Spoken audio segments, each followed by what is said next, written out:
Sitsiritsy. Sitsiritsy. Sitsiritsy. Sitsiritsy. Alibamba. Sa Lagito at sa Laguba. Good morning, everyone. Welcome to Webinar 5. I am Dr. Riza Lorenzana, Chair of the Ako Para sa Bata 2020. The 12th Ako Para sa Bata is presented by the Child Protection Network Foundation and UNICEF. Our theme this year is Care of the Child Against Violence in the Time of Disease. I will now introduce you to the chair and moderator of the 5th Ako Para sa Bata webinar. She is the head of the Mental Health and Wellness Services of the PGH Child Protection Unit and an associate professor of the Department of Psychiatry and Behavioral Medicine of the UP College of Medicine. May I present to you the chair and the moderator of Child Abuse, Mental Health of Children and Adolescents during Pandemic, Dr. Norieta C. Balderrama. Over to you, Dr. Balderrama. So, a pleasant good morning to everyone. It's actually a very sunny day. This is the 5th webinar of Ako Para sa Bata 2020. Follow the Ako Para sa Bata social media accounts flashed on the screen for updates and other announcements. And if you will post about the Ako Para sa Bata webinars, please include the hashtag COVID-APSB 2020. Okay, please include the hashtag there. That's the hashtag. Okay. So today's webinar is entitled Child Abuse, Mental Health of Children and Adolescents During Pandemic. We know that during the pandemic, it's really going to be the next, no? Mental health is going to be the next pandemic. So the objectives of this webinar are: 1, identify the effects of the quarantine measures and the pandemic on the mental and emotional health of young, school-age children and adolescents. 2, discuss child mental and emotional health during the COVID-19 pandemic. So I'm proud and honored to introduce this morning's first speaker. She is close to me. Okay, we work together. So she's a psychologist at the Philippine General Hospital, Child Protection Unit, a consultant on clinical psychology and management-related services, CSWDO Valenzuela, and a faculty at the University of Santo Tomas Senior High School. Let us all welcome Ms. Fritzi Cristina Diaz. A virtual round of applause. Sitsiritsy. Sitsiritsy. Sitsiritsy. Sitsiritsy. Alibamba. Sa Lagito at sa Laguba. Okay. Thank you very much, Dr. Balderrama. Mas na-pressure ako. Okay. So, thank you very much po, Dr. Balderrama, and a pleasant morning to all of you. So, as introduced, I'll be discussing, or the part of my lecture will be focusing on the young children with regards to their mental health. I think since the theme is more on the COVID-19 and how we are trying to adapt, so I'll just focus on what's really pertinent with the population that is assigned to me, which are young children. Okay, they are a vulnerable population. I think with regards to young children, and then we have the school-age children and adolescents. The way we handle young children would be a little bit different. Okay, so I'll discuss the effects of the pandemic in general to young children, and of course to the highly vulnerable group which has been exposed to traumatic events prior to the pandemic, and then the support intervention relevant for teachers and also parents, and then how we do it at CPU. How are we handling the cases right now, and also the key takeaways, which are just my reflections based on based on the practice since well, we started catering to patients in June. Okay, so there are two key points that I want to reiterate here. Well, most of us, I think the audience are, we are catering mostly to the vulnerable group, meaning they belong to the low SES, low socioeconomic status in the first place, and it has been established there are always differences between those who have, kahit naman sa Instagram kita nyo, di ba? Difference on how their lives were affected by the pandemic with regards to the low SES and the high SES or the middle class income group. So that's the first one. So they are vulnerable on that part already. And then second, of course, the children that we are catering to, they have been exposed to adverse events, as we call it, the adverse childhood experiences, even though they are just toddler age or just below 5 years old. So, and because of that, the usual response, the psychological distress that are commonly can be seen already by, to children who have who are don't belong to that group is already heightened, and they are more predisposed to develop anxiety and dysfunctional strategies later on. Meaning, syempre, pag bata pa, they, in terms of coping mechanism, they're just developing it. So we are looking towards, so that's why we work on with the younger children, because we are trying to mitigate the probable effects it would have when they go to the next developmental stage, which is young childhood and then adolescence. Okay, so because young children are very dependent, kaya nga prone sila sa abuse, because they are very dependent to parents. I have placed here the effects of the pandemic to their parents. Of course, there are increased screen time. So we are very dependent with regards, because of the lockdown. We are very dependent with regards to the information that we are having. We are very dependent on what we see in the social media, right, or in the television. So there is uncertainty because there's social isolation. If before parents get the help of extended family members, but those extended family members can be prohibited from coming in, going out from the home, especially if, for example, lola, neighbor na lola, so predisposed na yun, hindi na siya talaga pinapalabas ng bahay. Of course, there is economic hardships. They are usually in the low SES anyway. Tapos may with regards to the economic crisis that we are having, okay? So they are really affected. Loss of livelihood, okay? Movement restrictions. So and also the disruption of daily routines.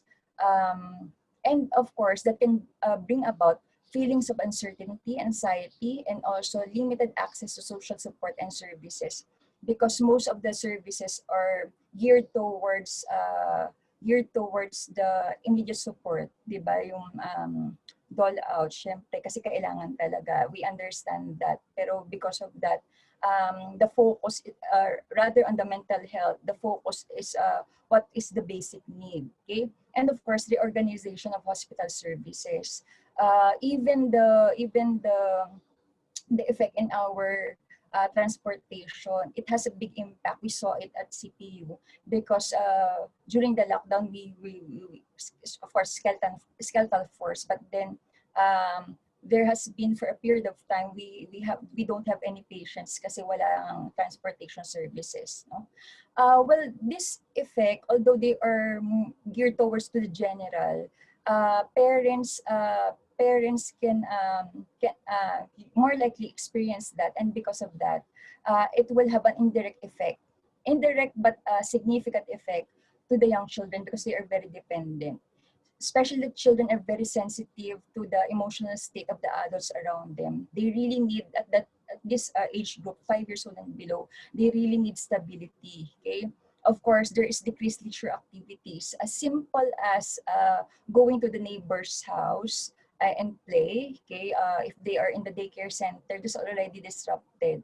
And of course, if the child lives with extended family members in a small cramped space, that's um, that could be the child could be fussy kasi nga masyadong maraming tao doon sa bahay, and that's not the usual, right?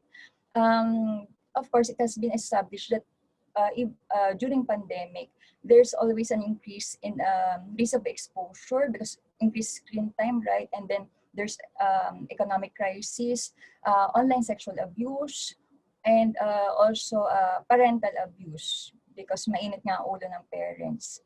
And that can cause psychological distress. With regards to psychological distress that are experienced by the young children, it's basically the same as before the pandemic, only that there is heightened sense of responses compared to the previous one. Because if, as we call it, there's no goodness of fit between the parent and the child.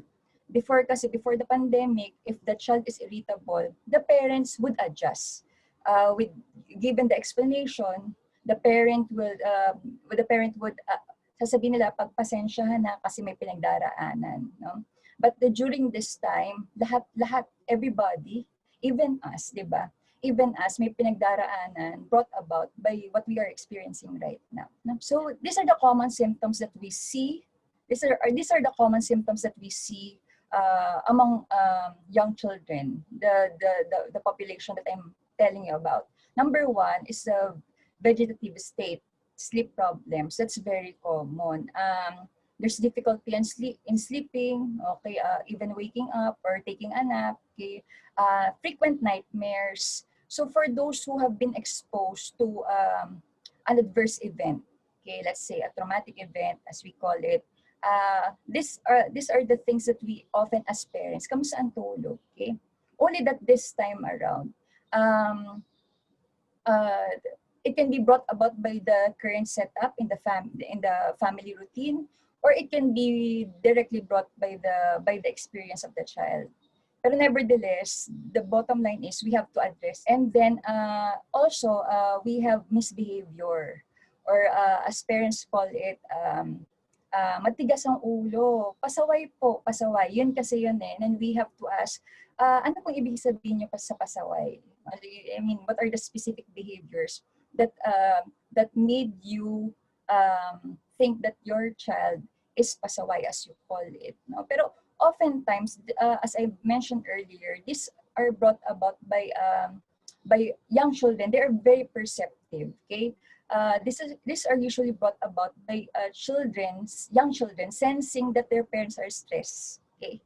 That's why these are often misinterpreted as being oppositional, di ba, pasaway, hindi sumusunod, okay? Or there are more tantrums kasi nga it's also connected with the loss of or disrupted routine, okay?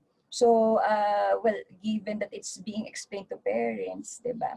So that could be elucidated. And of course, this is very common. It's actually regressive behavior and sexualized behavior before the pandemic. But of course, regressive behavior can be observed now. For instance,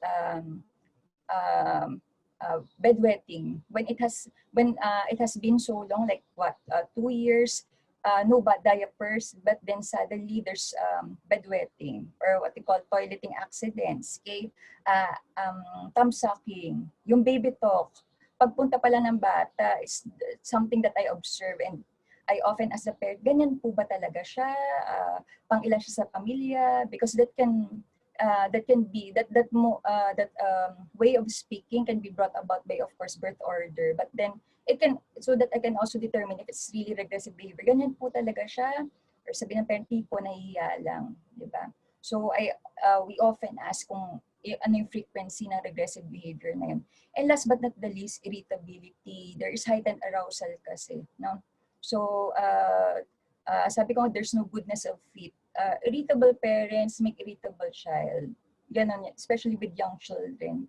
Usually, they don't have any coping mechanism but to express their emotions by crying. Okay? So and that's something that's normal. That's their usual way of communication, especially if they are nonverbal. Hindi pa yan kasi masyado nagsasalita, right? No? But then it can be alarming, especially right now, if there is a heightened response with regards to irritability. There can be increased aggression. Dati hindi naman nanununtok ng kapatid, di ba? Fussy, whiny, no? And with regards to now, that I think parents are stressed as well. The next question there is, kayo po, ma'am, how are you po ba? No, how are you nowadays? No, because sabi ko nga, an irritable parent makes an irritable child for young children. So what can parents and teachers do? I'm teaching high school, but for young children, I think this is more geared towards parents. First, establish routine and structure that will not only benefit um, the well-being of the young child, but also the siblings and also all the family members if there is a routine. Okay, we don't know how long this will take, but we have to adapt. No? Whether you live alone or you live with someone else, dapat talaga may routine so that there will be predictability in this state na everything is unpredictable, right? That's very important, especially for young children. If you have kids who are going to preschool, I think that's the first one that's established, diba? Circle time, then recess. That's basically, pwedeng gawin din yun sa bahay. Toka-toka, no, assigned. So it's for the whole family, okay? Hindi yung hinihintay lang yung araw na matapos and then just for survival. Now, maybe this will take long. So, better adapt a structure and a routine in the home. Quality time.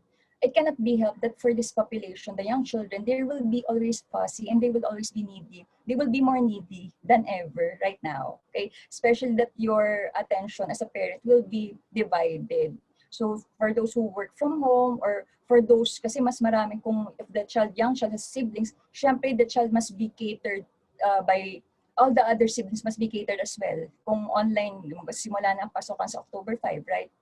So, mahati, but there must be like 10 to 15 quality time with the young child. Pagbigyan, it's not spoiling the child, but it's what the child needs. Kaysa sa, mas okay yon rather than wait and then the child's fussy and there's temper tantrums. And then ayun, no, we don't know where it will lead, no, baka sa palo mauwi pa, no. If the quality time can be inserted in the routine, okay, so this is the time for you and I, okay, to bond, okay. And of course, less screen time. We always thought that young children don't understand what's happening. Maybe yes, but they can process information of uncertainty in the environment, no.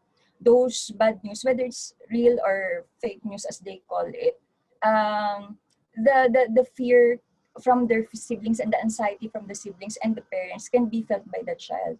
So while we have to be updated, syempre mahirap naman, hindi natin alam na nangyayari, di ba?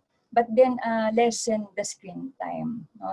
Kung hindi babad, or at least avoid talking what's happening when there is a child around. It can be explained to the child, of course, okay? Only that in their developmental level, no, mas level-headed and the emotions are already stable. Off-screen activities must increase sana. It can be incorporated in the routine.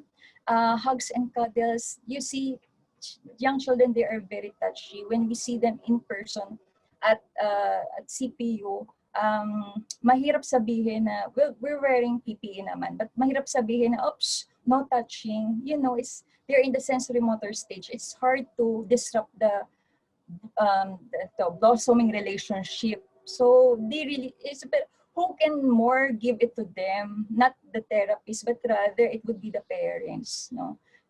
Nasa isa naman kayo ba? They need that. No? They're very touchy, okay? And self-care. Self-care not for the children, but for the parents. So I have tried telepsych with the young population. I think 1 or 2. At the end of the session, I feel like I have not done anything for the child, to be honest, other than observe the child in the home environment. And that's very useful data, by the way. No? Kasi you can really see how the child is in the home environment. Kasi kita mo lahat, kamusta ba dyan, how the sala looks like. Pero more so when I'm doing telepsych with the young child, sa parent na pupunta, parang at the end of the session, I felt like parang parang yung parent yung na na counsel ko, or parang yung parent yung nabigyan ko ng service. But you know what? That's what they need. No? It's not necessarily that they have a diagnosis naman, but what they are experiencing, they really need someone to talk to. No? So in a way, still indirectly, still addressing the need of the child, kasi stable parent makes stable child, di ba? Because as I mentioned, we have in-person and then the telepsych, provided they have the devices. So that's how we are handling it. And then there must be follow-up. What I did recently is because we are with my colleague, so they can double check. Hindi pa rin ma-display. Okay. They can double check. My colleague pala can double check if indeed wala akong nakita, no, with regards to the child. And then psychoeducation here is very important. So with the telepsych, so what is telepsych? I think that will be for another lecture. But then is for young children, is rapport building possible? It's possible. I have bias towards in-person services, but then we have to adapt, and sometimes it happened by accident. Rapport building it's possible. For young children, wala nga lang masyadong structure. They are in control because they are in their kingdom, di ba? So in one instance, the child is somewhere in the province, far from Metro Manila. Lahat ng pusa yata, anak ng pusa niya nakita ko na, no? So usually the show and tell, how she is, no, di ba? Ganun naman. So it can be built. Engagement, that's the hard part with telepsych for young children.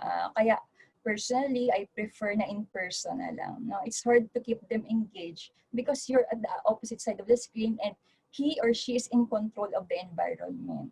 No, may issue ako with control. Pero yeah, unlike in the setting that we have at CPU, ando na, no, alam na prep na yung bata that this is what we're going to do.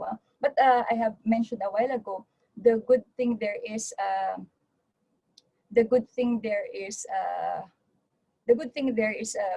yun nga, there it can be a venue for parental extra support. So we can encourage the parent to seek mental health, or at least at a brief moment, kahit yung bata, yung pasyente is makamusta yung parent, how she's handling it. So what are the key takeaways? So as I mentioned, I'm still biased towards in-person for young children. It's also because of the setup, the nature of the child, number one, nature of the young child, and nature of the platform itself. You cannot left the child unsupervised kasi. And I think the presence of the caretaker, even though the caretaker is the non-abuser, hindi siya abuser, I think that's a huge factor in the communication, in the two-way communication between me and the child. Kasi kahit pa open, magsalta ka namin sa may ganong parent, di ba? Ano pa rin, the child just sits there and look at you kasi the young child is expecting that the parent will talk for them. Unlike in the in-person services that we are giving to them, pwedeng hindi naman lahat ng bata sasama agad sa akin, but then most of them, di ba?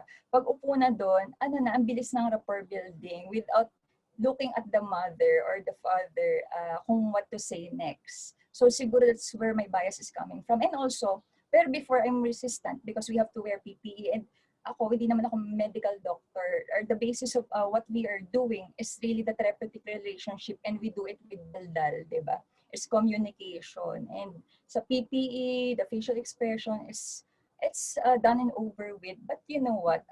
One of my last thing that I want to say is, sabi kasi doon sa mga literature, there is resistance sa telepsych. Resistance on the part of the practitioner rather on the part of the client or the patient. On my part, I don't have any resistance with the telepsych except for the young children. Mas gusto ko sana in person. With the in-person services, I admit I have resistance with the PPE. Pero we have to do that. Syempre, we're not only risking ourselves but also our patients kasi, no. So isip ko wala na. Pero after 1 month, di ba? 1 month, it's part of the skin. So my takeaway there is the resistance is not coming from the patient but rather from me.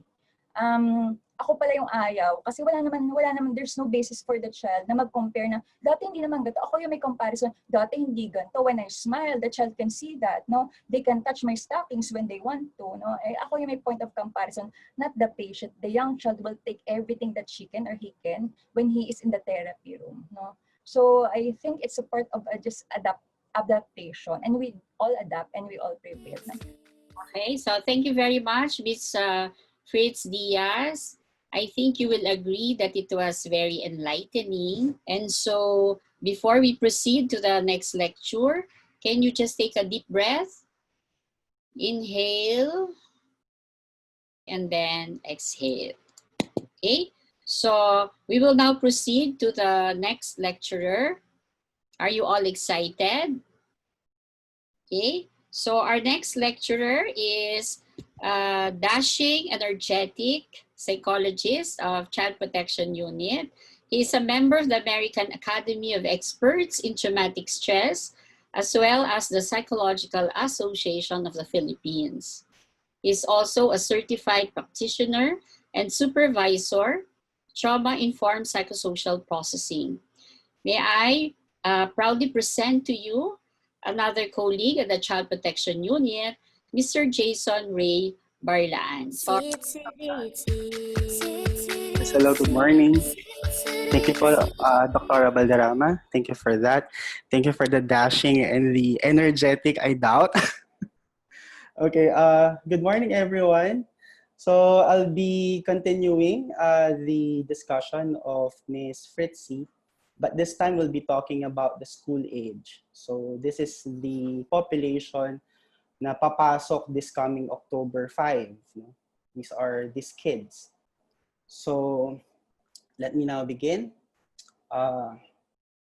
Pandemics are actually infrequent but potentially devastating crises that are likely to affect the lives of many children and families, physically, socially, and psychologically. I think for almost 6 months or 7 months now, the COVID pandemic closed our streets, implemented curfews, required us to wear face masks, and now we have now to wear face shield. And as we close our streets, perpetrators at home are seeing opportunities to continue with their plans. As we implement limited hours outside, we are extending the time we spend with people we fear the most, or our children fear the most. And face masks are no longer just symbol of protection, but to some children, face masks are now a symbol of their silence. That's what a child told me. One child mentioned to me, mag-face mask lang daw po ako at huwag magsusumbong. So it is factual that the pandemic influenced children and their families much more than ever. So as you can see, based from the Alliance for Child Protection, they have this socio-ecological impact of COVID-19. You will see there that COVID-19 quickly changed the context in which children live. They are now at a heightened risk of child abuse, neglect, exploitation, violence, psychological distress, and also negative impacts in their development.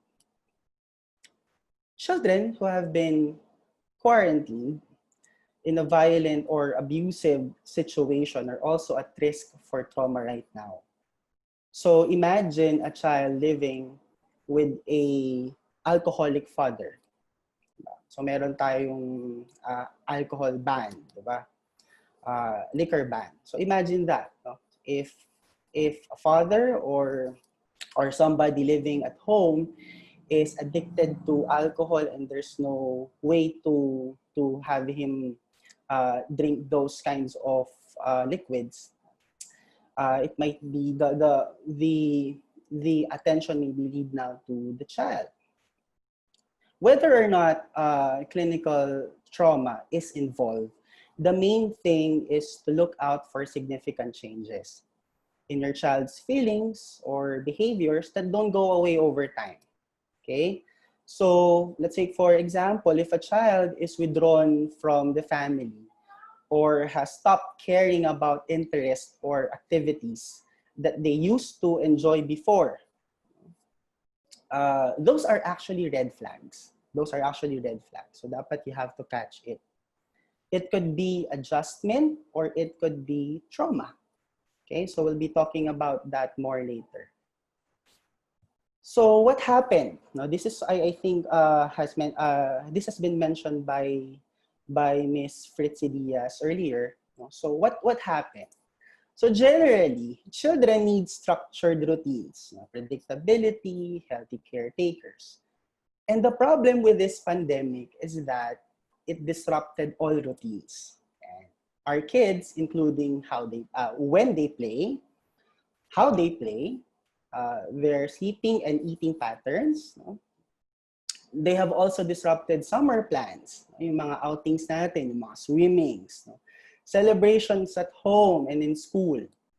All of a sudden, they can no longer go to school. They cannot see or play with their friends anymore. Family gatherings and celebrations were canceled. Moving up in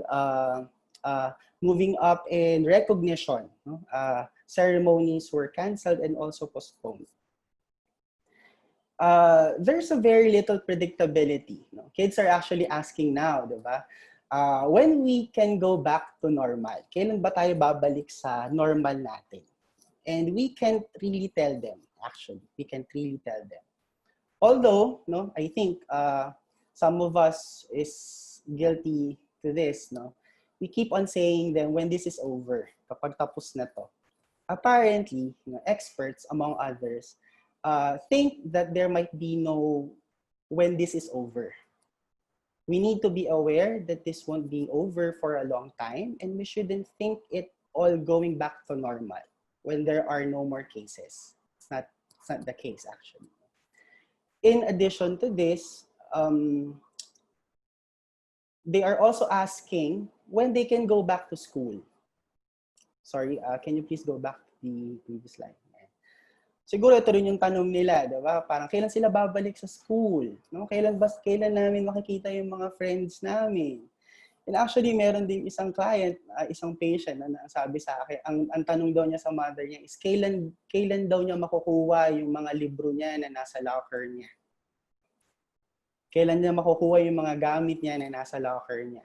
Remember, biglang nag-shutdown ng mga school, diba? Last March. So may mga gamit sila na hindi nila nakuha. So kailan nila pwede makuha yun? Kailan nila pwede makabalik?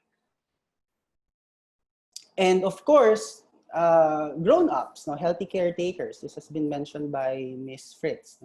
Parents and caretakers, that's us, needs to be responsible and in good shape. Psychologically, not just physically. But we all know now that parents and service providers, teachers, social workers, are also experiencing stress with this pandemic. Nakakaramdam din tayo ng stress na yun. Most parents even experience chronic stress. And so, during this time of stress and crisis, it is common for children to seek more attachment and be more demanding on parents. So, magkikling sila sa atin lagi. And so, because of that, we usually hear these words at home from parents. Pasaway, lagi kang puyat, huwag kang makulit, bitawan mo ang cellphone mo. So, if you can recall, before, parents are busy with their works, so they haven't have that luxury of time to really be with their child. Apparently, na-lockdown tayo lahat sa bahay, and all of a sudden, tayo lang nagkakakitaan. So these parents are now observing their child more. But it is important to note that when talking about abused children, most of them came from dysfunctional families. Dysfunctional families with less connection and less supervision. So when they observe their children expressing these behaviors at home, they just think of how to reprimand, paparusahan lang yung bata. Or immediately look for ways to stop or to avoid or even ignore that kind of behavior. Itong mga nandito.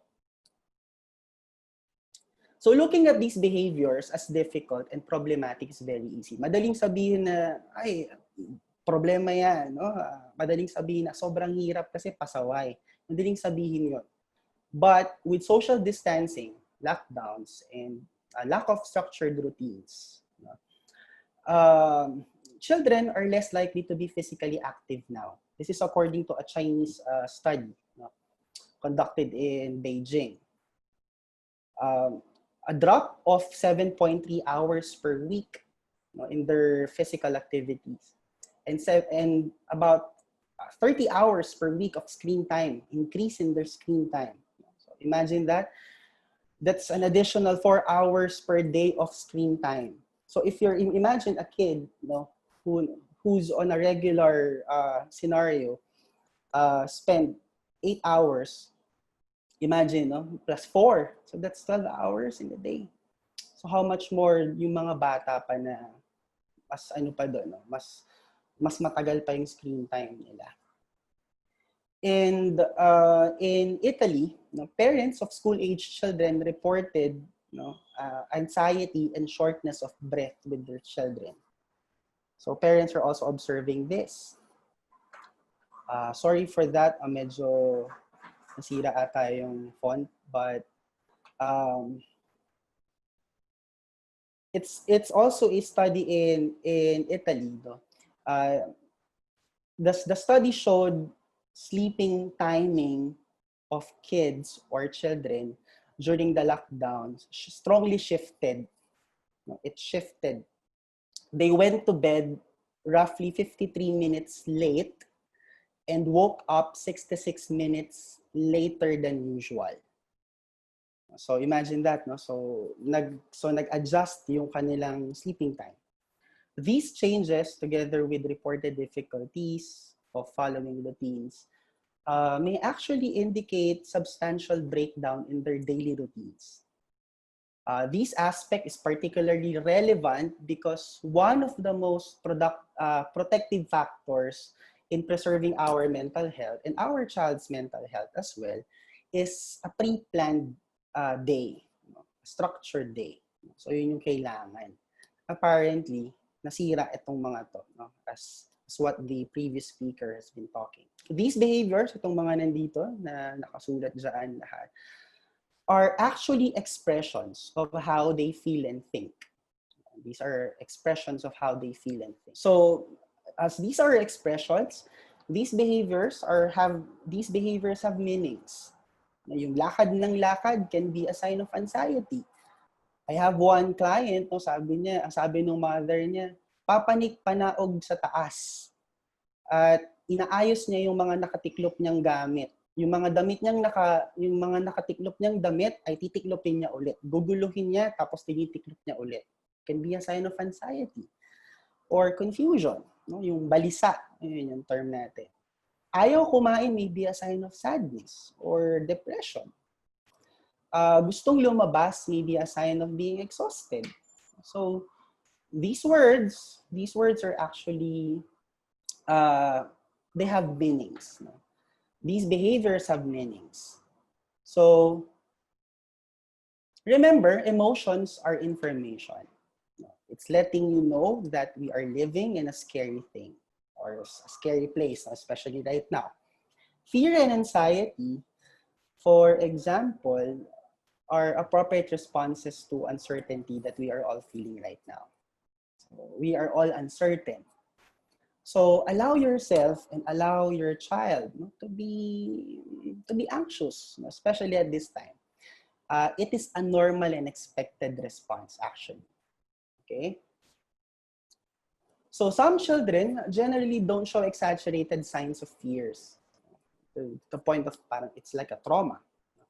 Instead of being jumpy or fearful, other children might experience persistent anxiety, sadness, restlessness, irritability.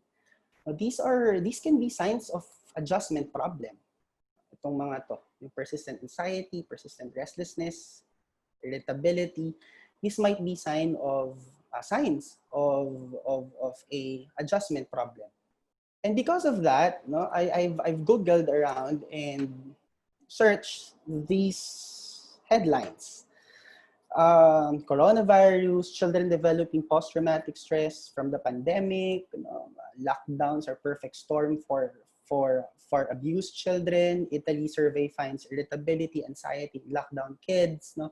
Perhaps we will be seeing this kind of news and developments more frequent as we go along with this pandemic. No? As what Dr. Balderrama mentioned, no, mental health will be the next pandemic. But with all those news, we know, no, that it is or it will be difficult sa mga susunod na mga panahon. No? While we think that the situation is difficult for everyone, including our children, the good news is that, no, so doon naman tayo sa good news, no, kids are actually resilient. And parents can help foster that resilience. So parents out there. So even though the coronavirus crisis is stressful, and could lead to long-term struggles for some children, what you as parents or service providers and we do now can make a big difference down the road.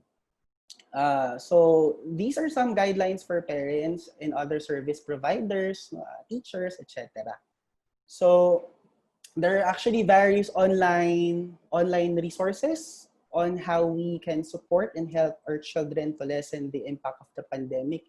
Ang dami-dami nila ngayon online and they're actually available. The one that we actually use here in CPU, no, for the parents to read is this Masayang Pamilya program. No? They came with this infographic, no? Itong material na nasa left. No? These materials has been translated to Filipino. So nandito yung link, no? So you can actually search on that. Available sila. The WHO has their own books, infographics as well, and other NGOs around the world. Meron silang mga guidelines, no, that they can share to parents, they can share to teachers, they can share to parents of those who are disadvantaged. So yan, so marami sila lahat. No? So I just came up with this mnemonics, no, for us to easily remember how do we deal with, or how can we support, no, mental health and emotional health of our kids. I think there were some questions in the Q&A earlier about this, no, on how we can support our kids' mental health. So it's Safe Me, no, SAFE Me, space for conversation, allowing yourself to be gentle with your thoughts and feelings, function of screen time as window of connection, empathize, validate, and demonstrate calmness, and me for a mental vacation and active breaks. So let's go to them one by one. So for the first two, be gentle to yourself, no? Because one thing that can certainly compound anxiety and make it worse is beating yourself up for feeling it and trying it to shrink. So minsan gusto natin sabihin na hindi, wala lang to, hindi ko to pwede maramdaman, no? Hindi pwede, bawal, ganyan. So permit yourself to feel and notice these emotions. It's like a fist, no? It's like your fist. No? If you squeeze it tight, if you try to manage and control it, it's going to feel so much bigger. No? Mas masakit siya. At eventually, mararamdaman natin yung pain kapag may tension lalo. No? But if you can relax yourself around, no, and notice this is something we are all feeling. All of us are feeling this. You may have a sense that it is less effortful now to carry. Lots of times, we tend to think that we want to protect our kids from feeling like this. Ayaw natin silang maging anxious. We don't want them to feel sad. We don't want seeing them crying. No, ito yung anxiety, yung fear, and sadness. Maybe a more helpful way to think about it, no, yung mga anxieties na to, yung mga sadness and fear na to, is asking ourselves as parents or as teachers, service providers, how can I help my child carry their own anxiety lightly? Or how do I teach them how to be anxious in a way that is more workable? Uh, So we can have that by creating a space for conversation. We can deal with that. We can address that by by creating a space to converse and to talk. No?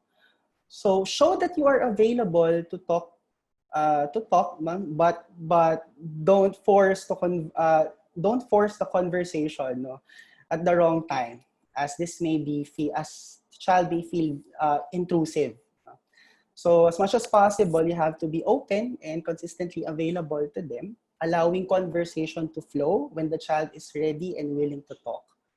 So you can tell them that if you're not yet ready today, perhaps I can ask you again tomorrow, or perhaps later.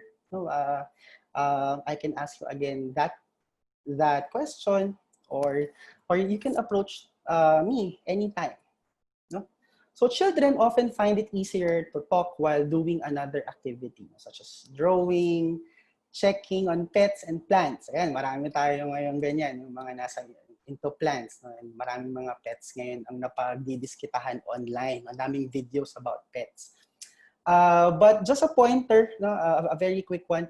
Bedtime is not the right time to talk about these things. Okay, children are starting to relax at that time. So anxious children have more worries at night, and we don't want to lead them down the path of more worry or experiencing more worries. No? And don't talk to them about this when they first wake up.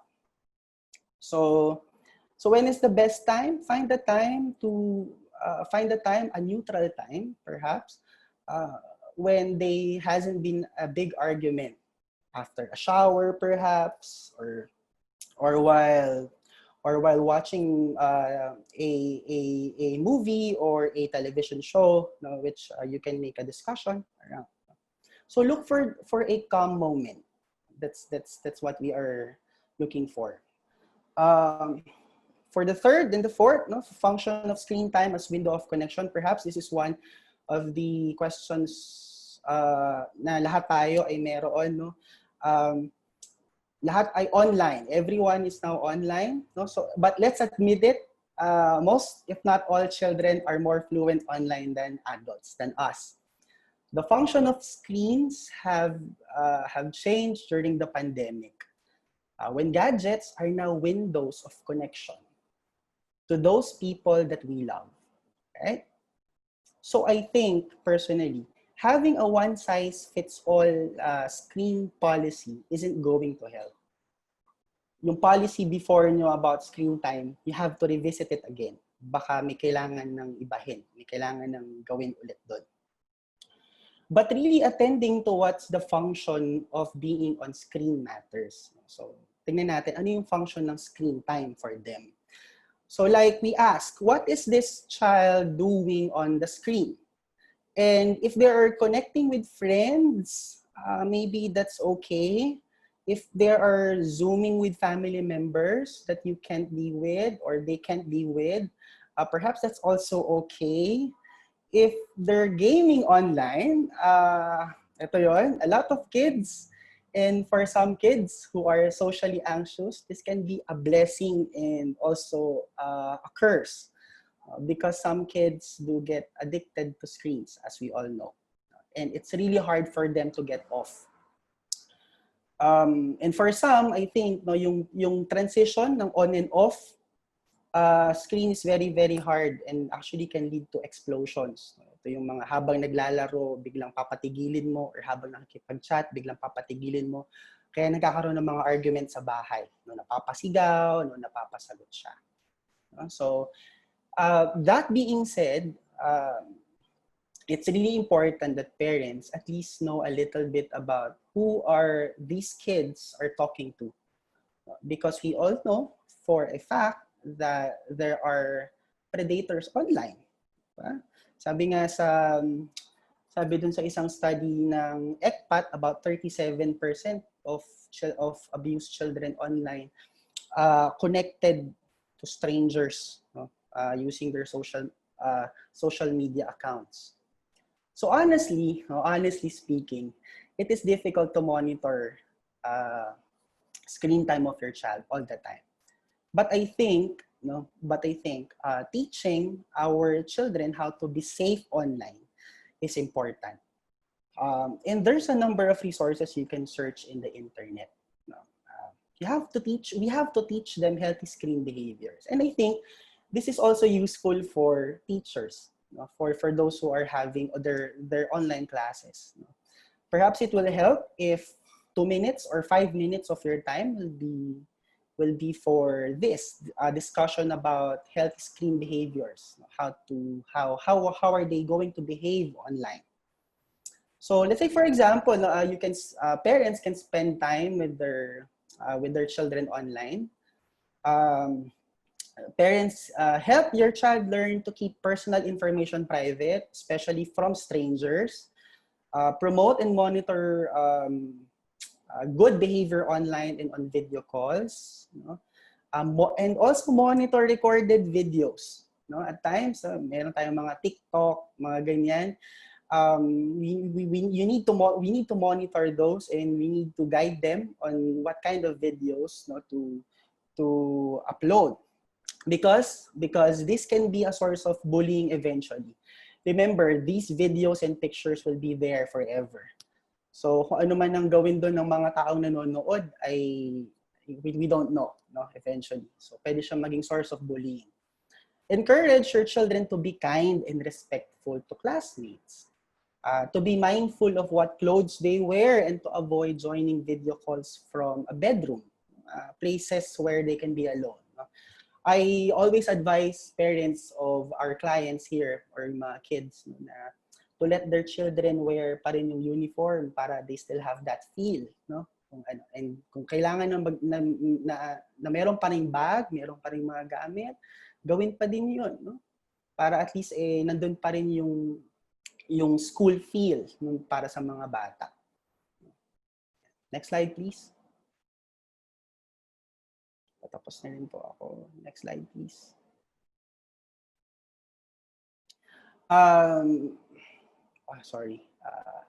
Third, this is the fourth, the E. Empathize, validate, and demonstrate calmness. I think this has been mentioned earlier. No, we often want to reassure children kasi, no? To find help, solutions, to make them feel better. Kasi gusto natin agad solution. But first, spend time listening to them. Ask them questions and show an interest in viewing things from their perspective. Try to listen to them. Remember, if you cannot find that solution, just try to listen to them, because that's what therapists will also do to them. Listen. We will also listen to them. So you also do that, no, to your kids. So be more accepting of their worry, anger, and sadness. Try to avoid early reassurances. Yung mga everything's fine, everything will be okay. Explain that although the physical feelings we experience in our bodies, such as some patient before, no? Headache lagi, and mga tensions, no? Even though these are all unpleasant, they are normal at this time. Okay? So children, so remember, children learn from watching us, observing us. They learn from hearing us speak. So demonstrate modeling of calmness when responding. At ako rin kinakabahan at minsan ay nag-iisip din ako, no, sa mga bagay na. Then, no, after saying that, no, I think you have to pair that with simple example. With a simple example na ginagamit mo. When I'm anxious, o kapag ako ay nag-iisip, sometimes I talk to my friends. Sometimes I ask for help. Or sometimes I listen to music. Or sometimes I draw. So that's how you model your conversation. Okay? Then last one is mental vacations and active breaks. Last point, ito na yung last point. When we are in stress or chronic stress, we are all start to cope. Yan ang instinct ng katawan natin, to cope. But coping can be unhealthy and can be healthy. So we need to be keen as parents and teachers as well of this unhealthy coping, and push ourselves to healthy coping eventually. Like for example, reaching out and getting social support to people, or having mental vacations, like for example, play, drawing, arts, reading books, planting, gardening, going over old photos na matagal nyo nang hindi nakikita, playing with pets. These are all mental vacations. So when your child is stressed doing online classes, assist him or her to have a mental break, an active break. So see if you can create simple and easy structures for the day, trying small things first. So you begin with those small things that are workable for now. Active breaks, work some movements at home. For example, you have exercises and Zumba. Yun yung mga uso ngayon. I've seen videos of parents doing exercises and Zumba dances with their kids. So try to have active breaks, because movements regulates emotion, regulates good emotion. Okay, so these are just some of the things that we can use. Use feeling charts to actually evaluate and monitor feelings. You can use flowers or a rose as an icebreaker, to help him or her express. Let's say, for example, so yung rose, sorry, hindi rose yung aking picture. Yung rose, meron siyang petal, meron siyang thorn, tsaka meron siyang leaves. So, for example, with the petals, as you pick petals, tell me something you like about today. Anong mga nangyari sa'yo na maganda today? Pagdating dun sa thorn, tell me something you didn't like. And then sa petals, tell me something you're looking forward to in the future. So, yeah, of course, parents have to model it first. And some grounding techniques, to ease some anxiety. For example, using candies or any object around you. Yung simple candy lang, can make you be here, can make you feel the here and now. So just try to look at ano yung candy, ano yung itsura ng candy. So what do you see on the candy? So sabihin mo lang ano yung description ng candy. How do you feel about the candy wrapper? Anong tunog niya?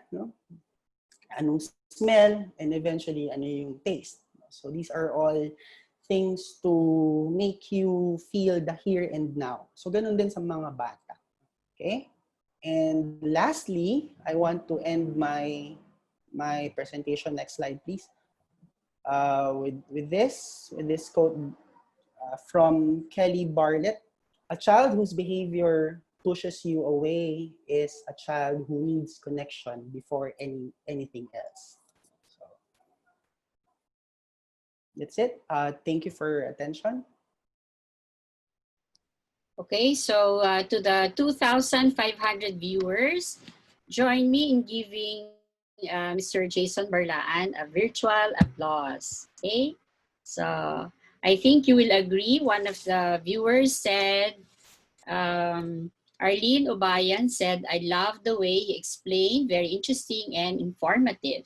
So we agree, and some said that it is really very good topic. So let's now go to our third speaker. Okay, so our third speaker, the last but not the least, this speaker, have worked with her for a long time, but I am her one of her teachers, so you will know that she is younger, much younger than me. So she is a consultant child psychiatrist at the UPPGH Child Protection Unit and the chief of the Division of Child Psychiatry at the Mary Mediatrix Medical Center, Lipa City. And she is also a diplomate of the Philippine Board of Psychiatry, Philippine Board of Psychiatry, and a fellow of the Philippine Psychiatric Association. So let us all welcome a good friend of mine, Dr. Leia Samaniego Gonzaga. Hi, Nori. Thank you so much. Good morning. Morning. This is about this is about child abuse, the mental health of adolescents during pandemic. So this is about you, abused teenagers. Kumusta ka na? Paano ka matutulungan? Okay, just an overview.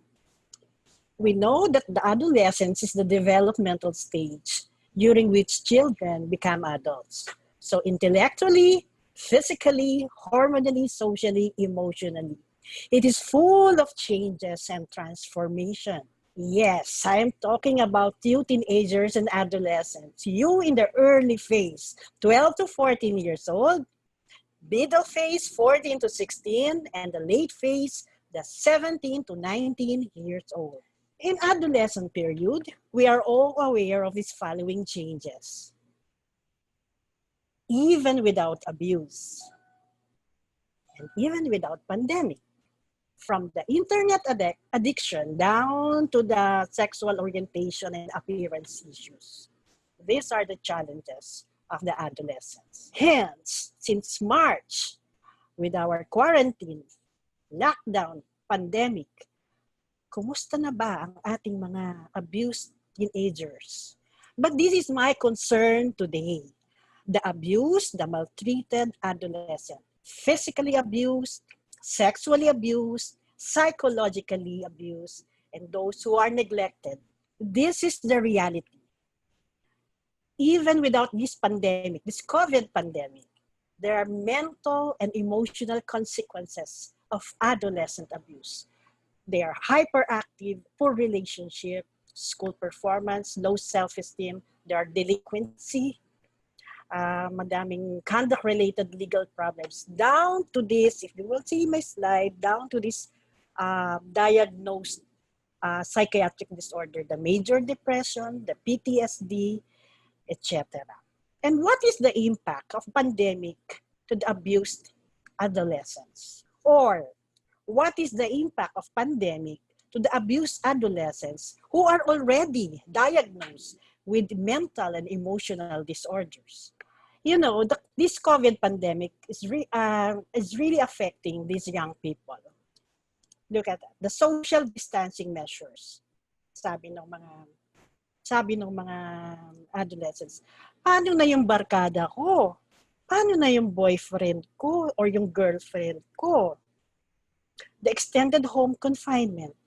Bawal ngang lumabas ang mga below 21 years old. May curfew pa. Next, too much stress.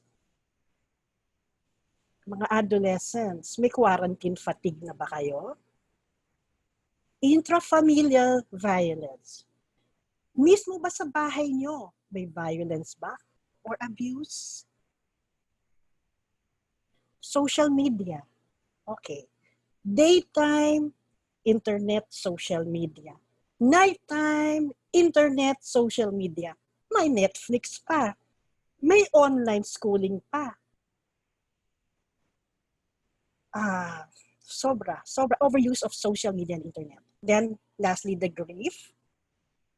These adolescents may have loved ones who died because of COVID positive.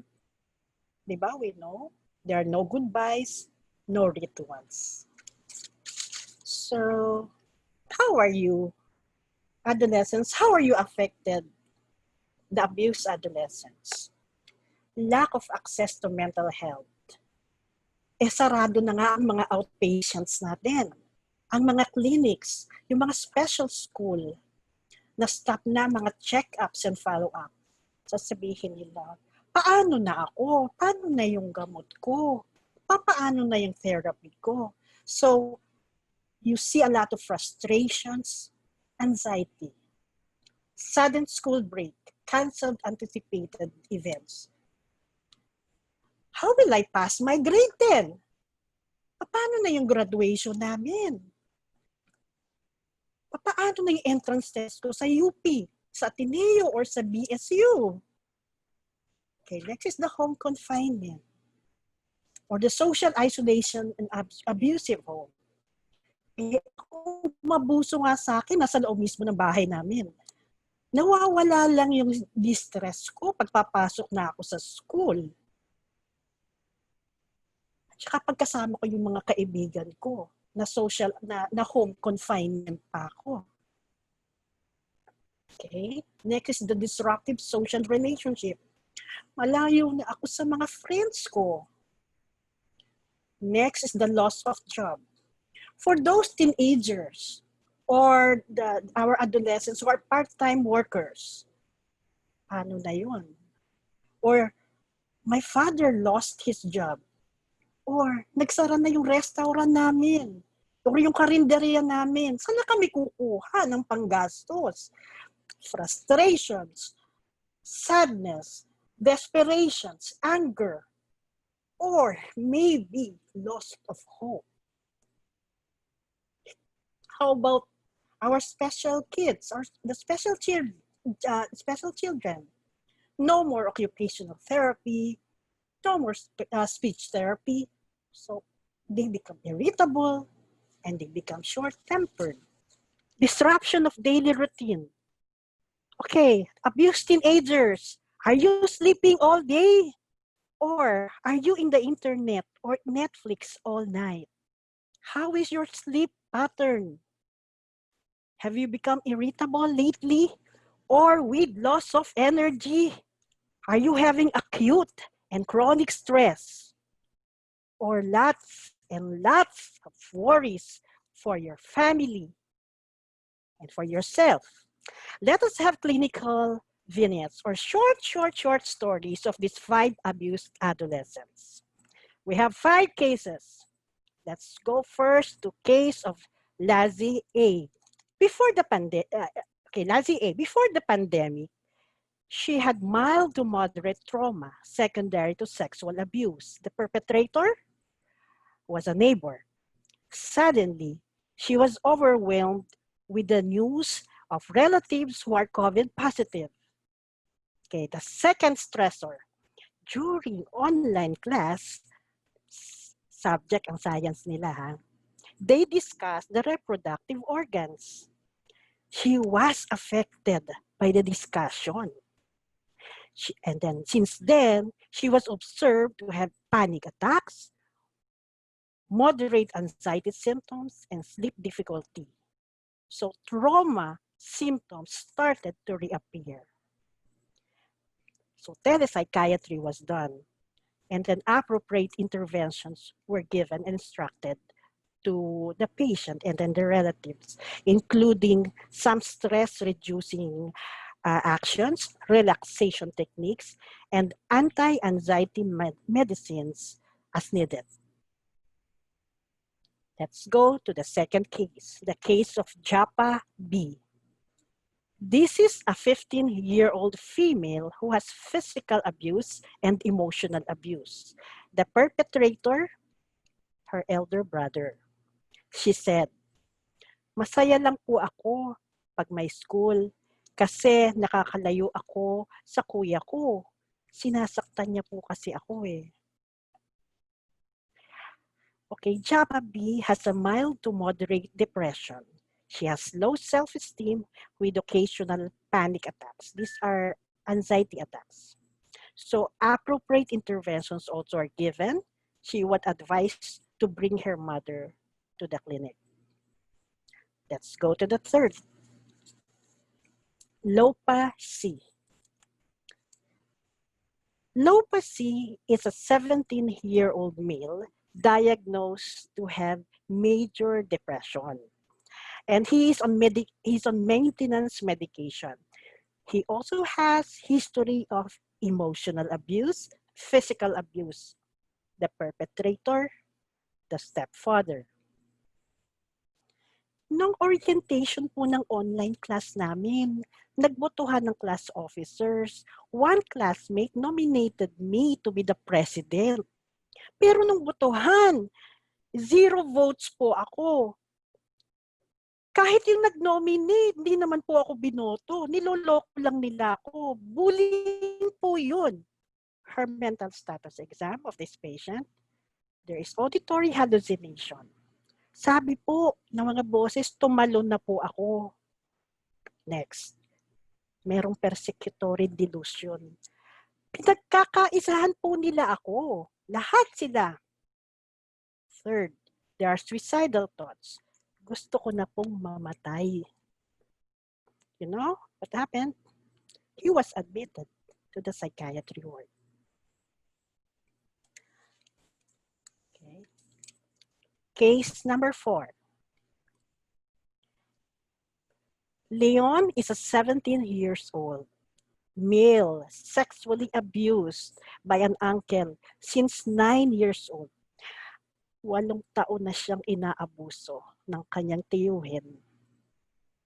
The perpetrator has been taking care of him because his mother is an OFW.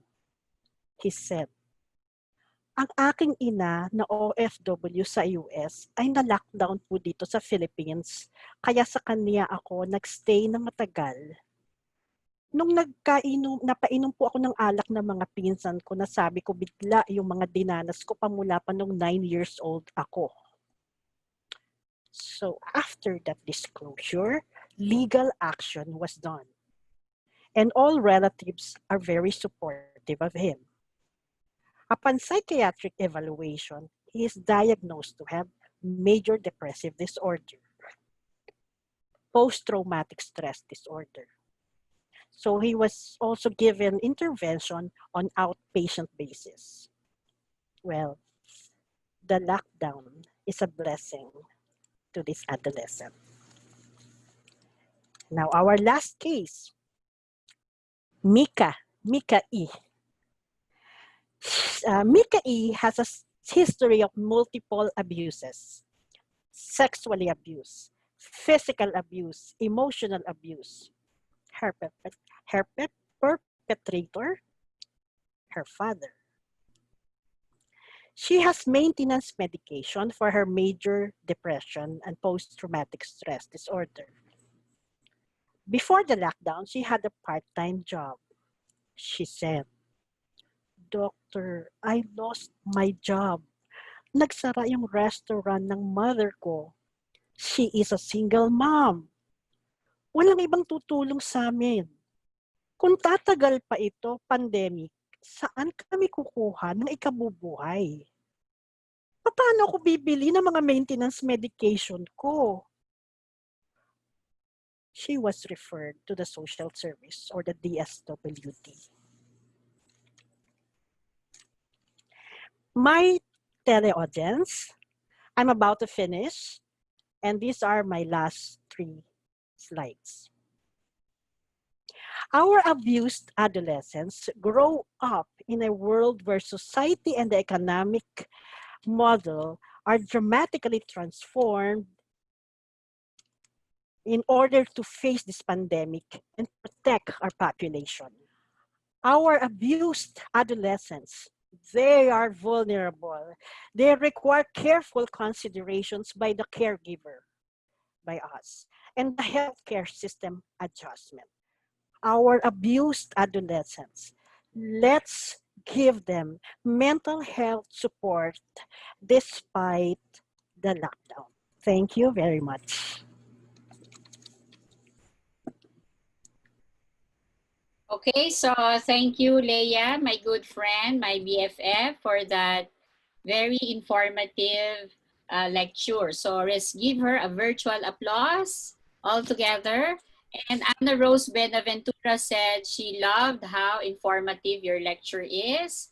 And she said it surely helps her in helping her sister. So my task is now ending. I will now introduce to you the moderator of the open forum.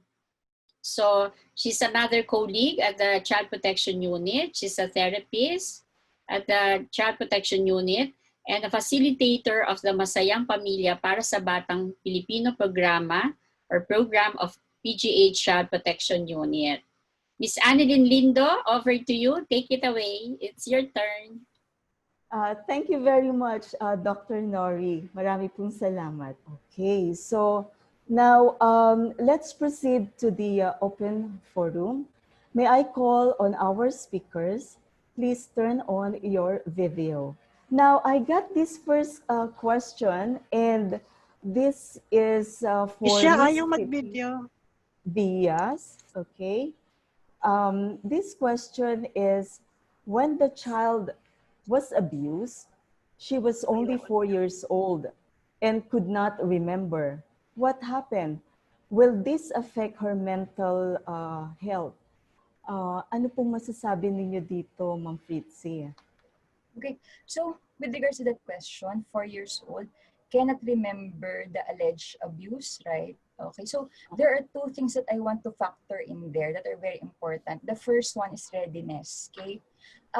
Working with children, kasi that's actually one of the prerequisites for an individual to go to therapy, right? But we know for a fact that since we're working with children, more often than not, that is not exercise. Whether they are ready or not, they're because they are under the care of their parents and also the state. In cases kalmawa LGU or shelter, they are brought in to us even without their knowledge what's going to happen. Are they ready already to talk about the alleged abuse or otherwise? So number one that I want to pinpoint there is readiness in that aspect. Another readiness that I want to point out is, are they developmentally ready? So with 4 years old, probably she is not yet, her cognitive ability in that level is not yet able to really make sense of what had happened. Kaya nga sa mga bata, for instance, sexual abuse, sexual play, di ba yung mga dolls pinagpapatong nila, just making sense of what had happened. Baka hindi pa kasi, no? The other thing that I want to factor in is interpretation. It may sound uncommon because the common sense thing of for us, no, all of us in general, is if there's an event, then there is a reaction. For a specific action, there is specific reaction. No, but it has been already established. That's why siguro this is one of the hallmark of the cognitive behavioral therapy or CBT. It has been established in many studies that it's not really the event itself that causes us to react or to behave in a certain way, di ba? The event itself, or what we call the antecedent, is neutral. It has no emotional stimulus at all. What I want to point out there is the interpretation of the event. No, maybe because 4 years old doesn't understand that it is abuse, so that's why the child cannot interpret that. Do I have to remember that? Siguro ganon, di ba? So kaya the behavior of the child or the emotions of the child is not the one that we commonly expect for a child who has underwent abuse, no? So, provided that abuse really happened, no? So ang tanong nun ay may impact ba yun sa paglaki niya, no? That's why importante, it's very important, I can't stress it enough, that the alliance between the parent, for young children to, for the alliance between the parent or the caregiver and the therapist should be established, okay? So that, and yes, psychoeducation of course, so that it will be explained to the parent that right now, maybe she's not ready, or right now, we can see what's the effect. Kasi we know for a fact that usually meron, pero iba-iba nga ang bata, no? That's another thing, no, to consider. That's why yung the input given by Mr. Barlan kanina and Dr. Samaniego Gonzaga kanina, it's imperative that the parents would know. Kasi I got this from Dr. Balderrama. Kasi working with children, it's hard to dissect as the child develops. It's hard to dissect if this event caused this child to be this way. Mahirap na yun eh. Kasi it's always epigenesis nga eh. It's always the environment, the experiences is always coagulated with the developmental milestones. So mahirap na. So kailangan psychoeducated ng magulang na this, for a child who has experienced this is what we expect usually, no? And then syempre if there's alliance between the therapist and also the caregiver, provide them with assurance na you can always come back to us, no? Provided na natapos na natin ang backlog natin, yung encoding. Kaya nga, record keeping is also important for us. So just in case na That is, I always tell the parents, kung 7 years old, medyo nakita nyo, mas heightened yung irritability. You're very much welcome to go back to us. May record po kami. It's confidential, but yet it can be accessed when you think that the child would need the intervention already. No? So I guess that's about that. No? So now, the second question is addressed to Mr. Jason Barlaan. Okay. Sir, ito po yung tanong. What are some ways by which we could help maintain the mental wellness of my daughter who was abused when she was 7 years old, considering that she is also stress online learning? Thank you po. Okay. First, remember that abused children are more vulnerable. So their reactions are more heightened than those who didn't experience abuse. But as we are all experiencing it today now, we are all experiencing negative emotions. I have 3 points to answer that question. One is on the part of the child, the child has to try small things first. Try what are things that are more workable at this time. Workable in fixing the schedule. Okay. Number 2, in terms of the parents, as for that parent, remember what moderate stress is the stability of resources around the child in the presence of relationship. So it's important now that we empower the parents, on how we can catch, paano natin sasaluhin itong mga behaviors, itong mga emotions na to ng mga bata natin, whether they are abused or whether they're not abused. Parents, remember, are co-teachers. There are co-teachers. So when we say that they are co-teachers, they can enforce or they can reinforce regular time for sleeping, eating, exercising. These are the things that I think a parent can do. And when a parent is doing this, the parent must put down their own devices and listen to their children. Paano sila na i-stress ngayon. But I think this is one of the most common observations now.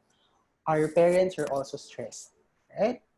Parents are also in stress, financially, economically, physically, etc. They're overwhelmed right now.